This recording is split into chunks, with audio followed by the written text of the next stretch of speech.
برجي وحالي دراويش تأجرين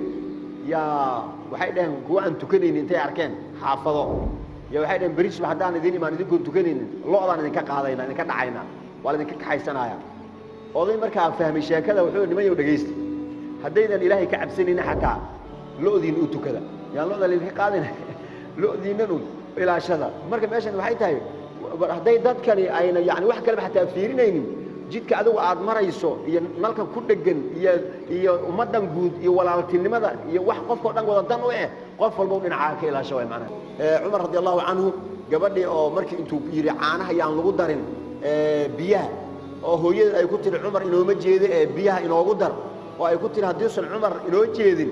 Umar rabbigiisa inoo jeeda taas way marka in la abuuro marka qof walba dhinaciisa inuu yaani ka ilaaliyo danta guud oo kii haleynaya marka inuu yiraahdo aan ilaahay dartii inuu isaga daayo marka muraaqabada waxyaabahan qaanuunka bini'aadamka ay sameystaan yaani inta badan dadku hadii ayna markaas dadkii ilaalinaya inay la joogin waxa laga yaabaa inay haleeyaan laakiin shariicadeenu waa diin ilaahay yaani adduunyadana waa lagu libaanaa hadii la haleeyo oo diintu waxay sheegaysaa laga baxana ciqaab ukhrawi ah ayaa ka dhasha marka si ciqaabka aakhirana uga badbaadno danteena aan u helno aan danta guud isla ilaalino